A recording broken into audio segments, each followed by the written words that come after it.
За сайн байцгаана уу монголчуудаа. Малагаотоос наран чимэг ярьж байна. Би танарт өнөөдөр бас нэг жижигхэн мэдээлэл өгчий гэж бодож байна. Энэ мэдээлэл нь болохоор миний түрүүчийн тавьсан мэдээлэл дээр өөрчлөлт орсон байгаа. 6 сарын 1-ээс. Тэгээд энэ өөрчлөлтийг урд нь бас мэдээлчий гэж утсан чи бас амтсангүй. Тэгтээ одоо яах хоцроог байх гэж бодож байна. Энэ дүрм журм нь өөрчлөлтөө 6 сарын 1-ээс угаасаа хэрэгжээд эхэлсэн байгаа. Энэ юу вэ гэхээр манайх нөгөө одоо орогнол хүсээд тийм ээ. Орон хөсөн өргөдөлтөө одоо өгүүлсэх хариу аваад буцах нэрчгээр сайн дураараа за тгийгээд гарсан шийдвэрийг хүлээн зөвшөөрөөд явах те эсвэл орон хөсчгээд би одоо болио гэд орон хөсгөө болио гэд өргөдлөө буцаад татаад аваад ингээд сайн дураараа өөрийнхөө улс орн руу буцаад явж байгаа тохиолдолд эдийн засгийн нэг тусламжийг тэгээ тусан дэмжлэгийг авч болдог штэ. Энэ болохоор нөгөө урд нь 5,000-аас те одоо очиод өөрийнхөө улс оронд очиод хөл дээрээ босох гэх юм да те тэрэн зориулсан 5,000 евроноос ахуулаад 1,000 евро хүртэл те энэ таны орон хөссөн өргөдөл чинь аль шатандаа явж байгаа бай гэдгээс шалтгаалаад энэ мөнгийг авч болдог байсан те энийг бол авсан хүмүүс ч бас манад одоо бас мэдээ зөндөө байгаа гэж бодож байна. Байгаа угаасаа. Тэгээд тэр нөгөөх нь болохоор яг одоо онгоцноос буугаад одоо өөрийнхөө цаашаа үргэлжлүүлээд гэр орондоо очих тий унааны зардал гол буудлын ч юм уу тийм ээ ийм зардал зориулаад 615 билүү 515 билүү би одоо мартчихлаа ямар ч үсэн 15 таа байсан гэсэн чинь одоогоор бол яг одоогийн хэрэгжиж байгаа югаар болохоор тэр онгоцноос буунгуудаа буугаад хэрэглэх тий зайшгүй гарах зардал гэх юм уу тий онгоцноос буунгуудаа хэрэглэх мөнгө гэсэн зориулсан мөнгө нь болохоор 630 евро харин нөгөө тэр буцаад очиод хөл дээрээ босох гэдэг одоо тэтгэлгийнх нь буюу тийм ээ тусламжийн мөнгө нь болохоор 2450 евро болоод өөрчлөгдөж. Тэгээд мэдээж энэ тэтгэлгийг авахын тулд тийм ээ тодорхой хэмжээний шаардлагууд байгаа. Энэ болохоор мэдээж таны энэ оргил хүсэж байгаа зүйл чинь цагаатчийн байгууллагаас ингээд цагаатчийн байгууллагаас хүсээд тэндээ таны тэр бүх хэргийг чинь шийдвэр гарч байгаа тохиолдолд шүү заяа. Зарим тохиолдолд яадаг вэ гэхээр манайхан нөгөө бичиг баримтгүй явж байгаад одоо цагдаад баригдчихдаг штэ хэлийн цагдаа тий. Ингэж байгаа тохиолдолд таны тэр одоо хэргийг чинь цагдаа дээр шийдэгдэж байгаа бол энэ мөнгөс та хүсэл гаргаж хүсэлт нөгөө цагдаа дээрээ л гаргана. Гэхдээ энэ бол олгохдохгүй гэж ийм зүйл хийж байгаа байхгүй. Тэгэхээр яах вэ гэхээр мэдээж та 1 жилийн өмнө юм уу 2 жилийн өмнө ч юм уу оргил хүсээ тэрэндээ буцхан авчихсан хар байж байгаа. За одоо шиг боли явъя гэд буцах гэж байгаа тохиолдолд бол та одоо цагдаагаар тэр бүх зүйл чинь шийдэгдэнэ л гэсэн үг шүү дээ хэдийн цагдаагаар тий. Тэгэхээр энийгээс хэрвээ тэр нөгөө манайхаар бол нөгөө хүн хилцэн хугацаа гэх юм уу тийм ээ тэр зүйл нь дууссан нөгөө 4 жил болчихоо дахиад нөгөө оргил хүсэх хэрэг нэгдсэн ч юм уу ийм хүмүүс буцъя гэж байгаа бол цагаатчийн байгууллага дээр очиод нөгөө чамлахаар чангатах гихчээр байгаа олгодож байгаа энэ мөнгнөөс аваад явбал бас 5 төгрөг хаа юм тийм ээ. Тэгээд энэ мөнгө нэг нь болохоор тэр 630 евронод би тодорхой хэллээ шүү дээ тий. Нөгөөх нь болохоор одоо 1000 биш 2450 энэ мөнгийг болохоор танд ямар би бэлэн бус гэж хэлж байна. 630-ыг болохоор та би өөрөө бэлнээрээ авъя яг онгоцоос буугаад би өөрөө ингээд заашгүй шаардлагатай зүйлдээ хэрэглэнэ гэд нөгөө хүсэлтээ гаргахтаа тэр хүсэлтийг гаргаад бэлнээр авч болдог. Нөгөөх нь болохоор танд бэлнээр олгодохгүй энэ Европын холбооны орнуудын тий хоорондын хамтын гэрээгээр шийдэгдсэн тэрнтэй нөгөө одоо хамтарч ажилладаг сайн дурын тийм холбоо манад байж байгаа. Тэр байгууллага руу тэр мөнгө одоо очичдаг гэсэн үг. Тэгэхээр тэр байгууллагаас очсныхаа дараа та одоо нийгэмд хөлөө олохын тулд тийм ээ одоо өөрийн хувийн гэсэн аж ахуйг бий болгож болно бизнес эрхлүүлэх гэж байгаа тий тэр нэг тодорхой юу вэ гэдгийг тэнцэнэ Монголын дээр яриад ойлгоцсон. Тэр тийм эсвэл та одоо хөдөлмөрийн талбар дээр гарахад айгүй хэцүү тийм учраас би ямарваа нэг мэрэгчлээ болох учиртай гэдэг одоо ямарваа нэг мэрэгжлийн сургалтанд хамрагдаад тэрнийхээ төлбөрийг төлөх ч юм уу. Тэгээ эсвэл нөгөө өвчтөн хүмүүжил имийн үйлчилгээ авах ч юм уу те эмнэлгийн үйлчилгээ авах эсвэл ямарваа нэгэн хувийн үйл ажиллагаа явуулахад хуулийн зөвлөгөө авах ч юм уу те иймэрхүү зүйл зарцуулаа гэсэн байгаа байхгүй юу. Тэгээ энэ мөнгнүүдийг болохоор бэлэн бусаар олгодно. Та энэчээ мэдээж та шийдвэр гарчвал те тэр шийдвэрээ гарч харна та эндээс явахаасаа өмнө энэ нөгөө одоо хүсэлтийг болохоор угаасаа та энэ байж захта хүсэлтээ гаргаад тэр шийдвэр чинь гараад тэр шийдвэр гарсных нь дараа альхоо тэр Монголд байгаа байгууллагатай холбогдоод одоо би очих гэж шүү гэдгээ одоо урьдчилж мэдэгдээд тэгснийхаа дараа очиод тэрийг авах мөнгө байгаа байхгүй юу? Авах мөнгө ч шүү дээ. Одоо бэлэн бусаар авнаа л гэсэн үг. Тэрийг Монголдо очихоор та нар өөртөө очиж аваад байна. Эндээс бол хамгийн гол чухал зүйл нь юу вэ гэхээр энд байж байхдаа нөгөө та тэр хүсэлтээ гаргаад тэр шийдвэрээ гаргуулад аваад явах хэрэгтэй болдог.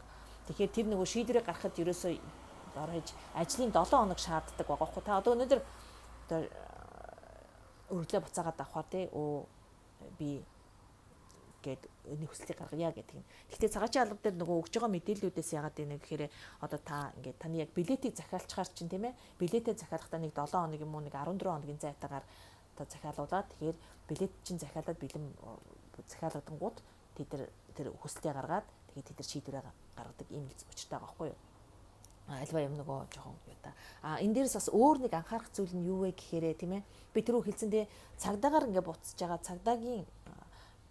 цагдаа дээр таны бүх зүйлийг шийдэж байгаа бол цагдаагийн байгууллагатаа шийдвэрээ гаргана.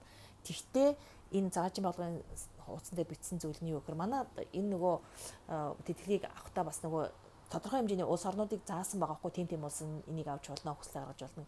Тэгээд энд болохоор манай Монгол улс орсон байлаа. Тэгтээ бас нэг зүйл нь болохоор манай Монгол болон Сир хоёроос одоо ирсэн хүмүүс тийм ээ ийм цагдаа дээр ийм ямарваа нэгэн за байж байгаа би дахиад нөгөө бүр сайн тэрийг гаргаад та нарт баттай мэдээлье. Сир улс хоёроос ирсэн тохиолдолд цагдаагаар явж байгаа тохиолдолд энэ зүйл бол олгогдохгүй гэсэн зүйл бичээстэй байсан. Чагараа би нөгөө харааныхаа шилийг сольчих. Тэгэхгүй бол харахгүй.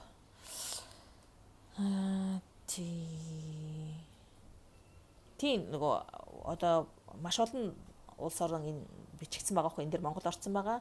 Тэгээд доошоо явахаараа тийм ингэж байгаа хгүй юу. Хэрвээ та Монголоос болон Сирээс ирсэн бөгөөд таны асуудал цагдаагаар шийдэгдээд ингээд явах гэж байгаа бол Монголоос ирсэн болон Сирээс ирсэн хүмүүст бол олгохгүй гэсэн биш. Тэгэхээр нөгөө таны одоо энэ орогдол хүсэж байгаа энэ бүх зүйл чинь тийм ээ цагдаагаар биш цагаачийн байгууллагаар хийгдэж байгаа тохиолдолд энэ бол олгодно гэсэн үг вэ шүү. За. Тэгээ мэдээж бас энэ ч тавигддаг шаардлагууд дотор нь юу байна вэ гэхээр хэрвээ та энд нөгөө байж авах хугацаанд заяа ямарваа нэгэн гэмт хэрэгтэй холбогдоод гэмт хэрэгээр одоо шийтгэгдсэн нэг гэмт хэрэгт орооцлогдсон байвал тийм ээ одоо сэжигтэн болсон ч юм уу ийм байх юм бол бас энэ мөнгө олгохдохгүй гэсэн ийм шаардлагатай юм байлээ шүү. Энийг сайн анхаараарай манайхан.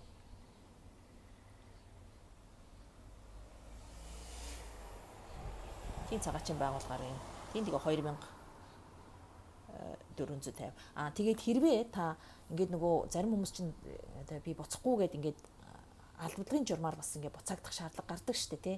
Ингэж байгаа тохиолдолд яах вэ гэхээр одоо энэ нэрээ би 2450 евро биш үү?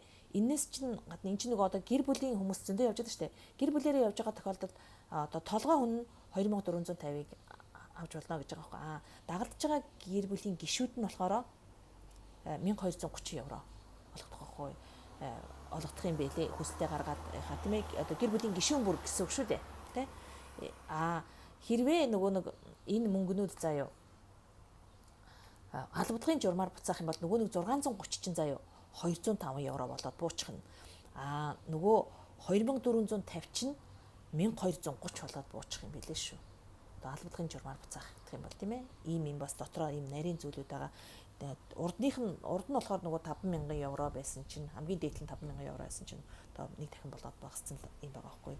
Хэрвээ тэгээд танд нөгөө тэр хүн хэлцэн хугацаа дууссан орон хүсэх боломж чинь нэгдсэн байгаа бол цагаачийн байгууллагаар ороод хүслээ гаргаж жагаад эхний шийдвэр авчиад буцаа гэдэг ч юм уу эсвэл би болиогээ буцааж авч жагаад энэ хүслийг гаргаж авч болох юм тийм ээ. Гэхдээ энэ хүслийг гаргана цагаачийн байгууллагад гаргасны таны хүлээж авч байгаа те одоо мэрэгжилтэн чинь одоо шийдвэрээ гаргаад танд өгөхгүй бол шийднэ гэсэн байж тэрийн цол бас яг автоматар бүх хүнд олгогдно гэсэн үг бол бас биш шүү. За. Тэгээд эндээс бас нэг юм яг үлдээх гэж байна. Эндээс бас нэг юу вэ гэхээр хэрвээ ингэж нөгөө манад ч бас өвчтөе хүмүүс зөндөх явдсан шүү дээ. Одоо та өвчний улмаас өвчтөе байгаад ингэ тийм ээ одоо буцах гэж байгаа тохиол бас дахиад 400 90 еврог бас хүсэл гаргаж авч болох байгаа байхгүй тий. Нөгөө энэ болохоор эмийн ийм одоо багц гэж байгаа байхгүй юу.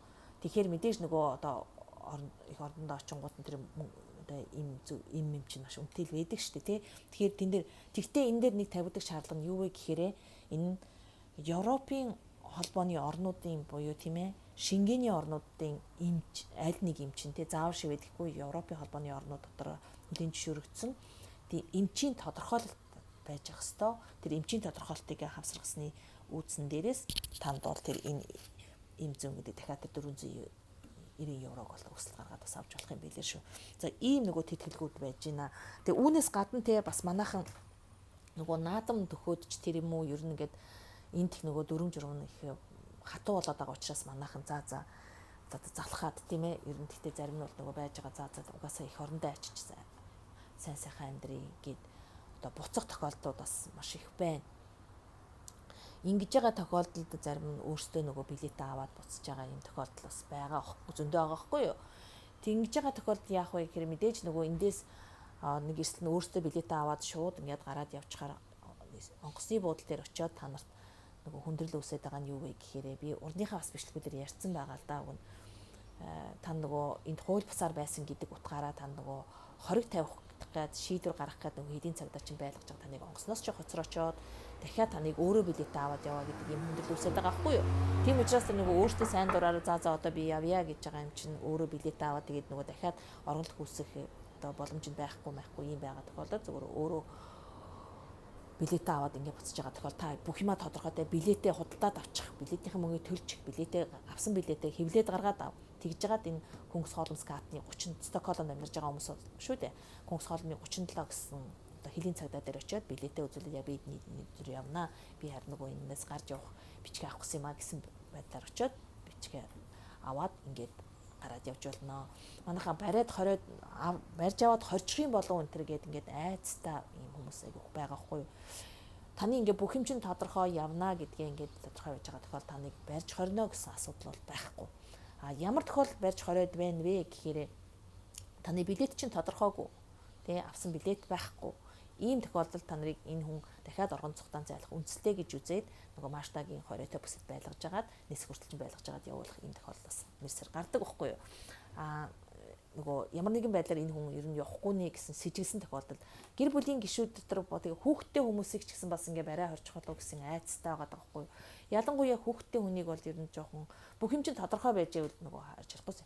Бүр онцгой тохиолдолд за энэ хүн зайшгүй ер нь гихнэ гэсэн энэ таныг маш ноцтой гэж үзээд сэжиглэж байгаа тохиолдолд барьж хорих тохиолдол байдаг. Жишээл гэр бүл яаж яхад эхнэр нөхөр хоёр байж байгаа те нөхрийг аваад одоо хориотой бүсэд байлгаж агаад онгоц нисэх өдөр нь хамтдаа ингээд нисээд гэр бүлийнхэн гишүүдэнтэй эхнэр хүүхдэнд дагаад явах чийдэ ч юм ийм тохиолдол байдаг. Эхнэр юм уу нөхөр хоёрын айлын. Ягаад тэгэхээр хүүхдтэй байж байгаа тохиолдолд хүүхдийг ерөөсөө тийм хориотой юмд одоо юу гэх хорионд байлгадаг учраас эцэг их нь хин нэгэн тэр нэг асран хамгаалах нь байгаа учраас хамгаалах хүүхдтэй учраас хүүхдийн аав нь юм уу ээж нь аль нэг нь харна гэж үзээд аав дээр нь юм уу ээж нь аль нэг нэгаад нэг нь аваад ингээд ээжих юм тохиолдол. Тэр нь гэхдээ онцгой тохиолдол шүү.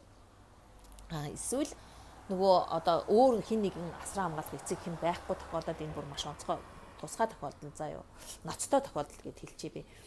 Хүүхдийн халамжин дээр хурааж авчих байчаад ээж нь ч юм уу аав нь ч юм уу тэр хориотой бүсэд байлгаж агаад онгоцонд нисэх өдөр биш үү? Тэр нисэх өдөр чинь хүүхдийг авчиж өгөөд ингээд хамтдаа нисэлдэг ийм тохиолдол бас мэрсэр гардаг. Энэ гэхдээ бас ноцтой тохиолдолд энэ хүн ямарваа нэгэн байдлаар эрсдэлтэй байна. Хэв журмын одоо юу гэх эдний улс орнууд ямарваа нэгэн хохирол учруулах эрсдэлтэй байна. Оргон цогцолтон зайлах үндэстэй байна гэсэн тийм маш ноцтой тохиолдолд ийм зүйл мэрсэр хаяа болдог. Тэгүүлэхгүй тулд би харин та нарт өгөөд байгаа мэдээлэл нь юу вэ гэхээр та нар юу яачих ерөөсөө бүх юма тодорхой тийм ээ. Би билетээ авсан. Бүх юм чинь тодорхой үнэн шударгаараа одоо яг нөхцөл байдал хэлээд энд одоо амьдрах аяг хэцүү байна.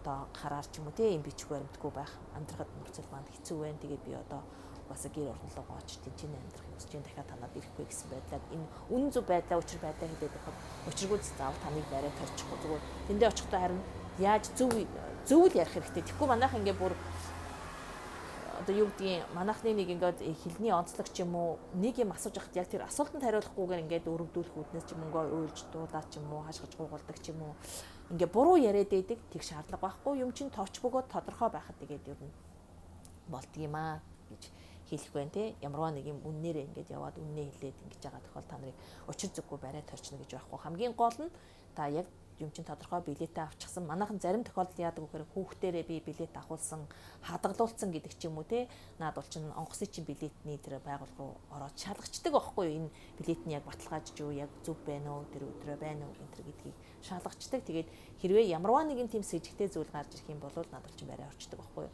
Тэгэхгүй нөгөө манайхан хүүхд маань ингээ имэйлээр явуулчихсан байгаа гэдэг нөгөө имэйлээ ухаад байдаг нөгөөх нь гарч ирдэггүй ч юм уу. Ийм тохиолдолд наад бол чин сэжиглээд хорионд байлгах шийдвэр гаргасан. Тэгээ хорионд байлгах шийдвэр гаргацчих юм бол та яаж ч уйлж хашгичаад гоогчаад нэмэр байдаггүй байхгүй. Тэгэхээр хэдийн цагдаа дээр та сайн дураараа өөрөө билетээ аваад явж байгаа бол бүх юмаа тодорхой нөгөө авсан билетээ хэлж гаргаад явж очиод байхад танд бол ямар нэг хүндрэл үүсэхгүйгээр тэр өдрөө явна. Тэгтээ мэдээж хамгийн цагдаа дээр очиж байгаа нь хэдийн цагдаа дээр очиж байгаа нь юу вэ гэхээр танд мэдээж нөгөө шийдвэр гаргана, хууль бус байсан гэдгээрээ танд хориг тавигдана.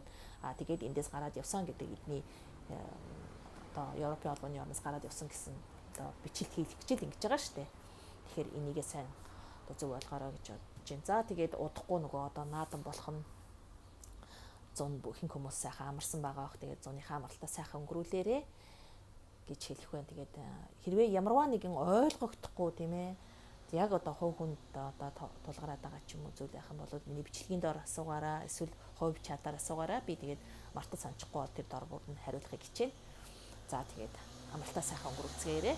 Дараагийн бичлэг хүртэл баяр таа. Тэгээд хэрэгцээний гэсэн нэгэндээ бас тараагаараа гэж үзсэн. За баяр таа.